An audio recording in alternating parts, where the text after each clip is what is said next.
We're going to start with the deadly shooting of an off-duty Harris County deputy. Investigators say he died after confronting 3 suspects who were trying to steal the catalytic converter from his vehicle. The shooting happened along FM 1960 near the North Freeway. One of the suspects is in custody in the Harris County Jail. We have team coverage on this, and we're going to begin with Marcelino Benito, who's explaining what happened. Marcelino. Well, Rachel, let's walk you through the latest on this investigation. We know 2 people are in custody at this hour. One of them, as you mentioned, is here at the Harris County Jail. Another one remains in the hospital up in North Harris County. The Harris County Sheriff's Office releasing both of their mugshots earlier this afternoon. We now know the names of those 2 men. 23-year-old Joshua Stewart and 19-year-old Fredarius Clark have been charged with capital murder. This tragedy unfolded last night in the parking lot of a Joe V's grocery store in North Harris County. Deputy Almendarez was walking out with his wife. They'd purchased groceries for a dinner Almendarez was supposed to prepare today for his sister's birthday. He spotted the 3 suspects at his truck attempting to steal his catalytic converter.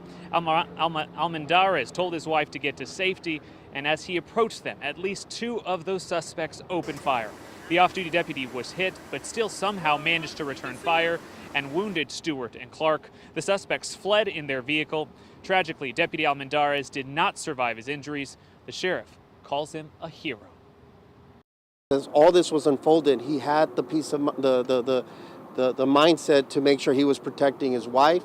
He told his wife to run, to get away from danger, as he put himself in harm's way to protect the rest of the community and to try to stop a crime.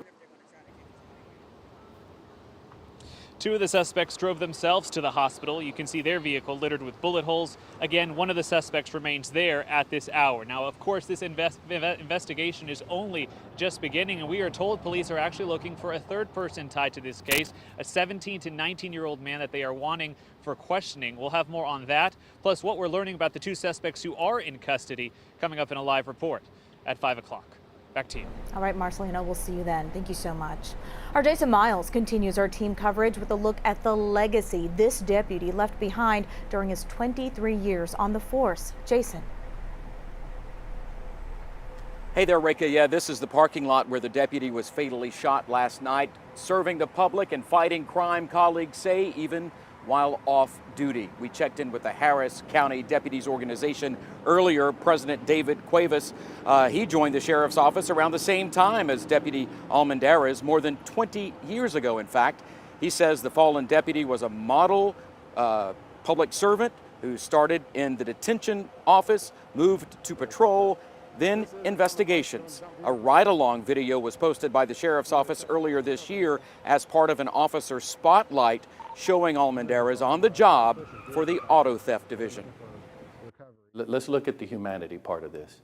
Darren is a great man, great father. He was a husband. He was a pillar of the community, and he was well admired by the agency. According to Sheriff Ed Gonzalez, Almendarez was a Milby High School graduate there in southeast Houston.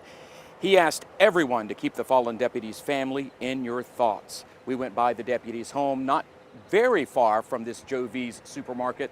Earlier this afternoon, some deputies were among those gathered outside, obviously giving comfort to those left behind. Reporting live from the Spring area, Jason Miles, KHOU 11 News. Yeah, our hearts go out to them as well as his family. Thank you so much, Jason. We'll see you again at 5. In the meantime, the 100 Club, a local nonprofit that helps families of fallen officers, is giving the deputy's wife $20,000. This is to help with any immediate financial needs. The organization will continue to work with the family to see what other financial support they may need in the future. And we will continue team coverage all afternoon on air and on KHOU.com, where we have a donation link for the 100 Club.